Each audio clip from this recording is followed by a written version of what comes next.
mimicking the resurrection. So it makes perfect sense.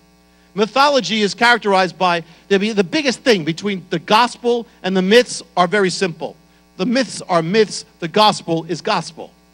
I mean, it sounds simple, but it's profound. Mythology is characterized by it never quite happens. It's always happening. It happens every year. It doesn't happen. It's not historical. When did Tammuz supposed to rise? Really, never, or every year. So with Adonis, Osiris, every year or never. Where does it happen? Sometimes, where does the myth happen? Sometimes in a city, but pretty much it's mythology. It's not another realm, really. It's not supposed to be taken literally. In the banquet hall of the gods, in the Elysian fields, in the netherworld. Myths are anti-historical. How totally different from the gospel, which is the gospel of truth. When someone says, hey, that's gospel truth, it means it's real. It's not just gospel. Gospel means good news. Good news means it's good and it's news. It actually happened. The gospel alone takes place in time and space. In the first century, real time, under the real priesthood of a real Caiaphas, under the real rule of a Roman procurator, Pontius Pilate, in a real century filled with historical markers and corroborations, specific historical time. In the 1960s, they uncovered the archaeological inscription of Pontius Pilatus the first time. And more recently, they discovered, just a number of years ago, the ossuary of Caiaphas. Real. The resurrection doesn't take place again and again every year. It's not mythical. It's historical. The resurrection of Messiah takes place in real space, not in the house of the gods, but in a real Judean city. He didn't go on mythical journeys, but he walked the dusty, real roads of first century Judea. Real people, real scribes, real Pharisees who lived.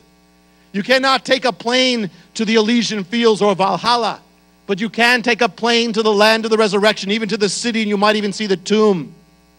When Messiah said, Talita kum, little girl, rise, or Eli, Eli, lama sabachthani, he was speaking real first century Judean Aramaic, something of a specific time.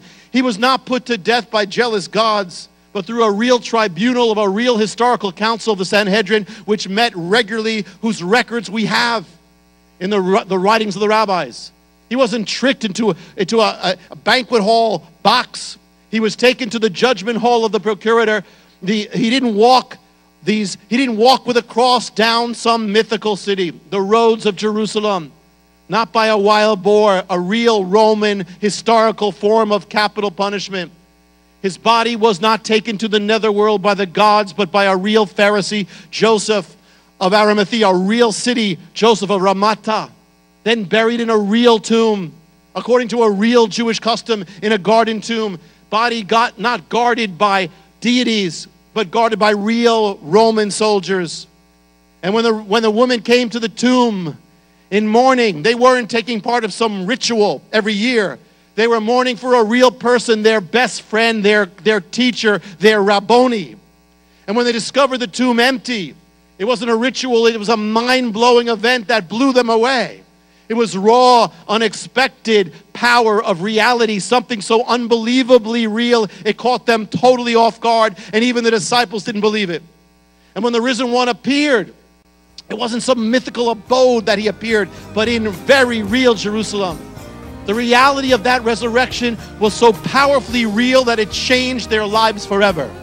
And the power and repercussions of that resurrection it became the very real book of Acts.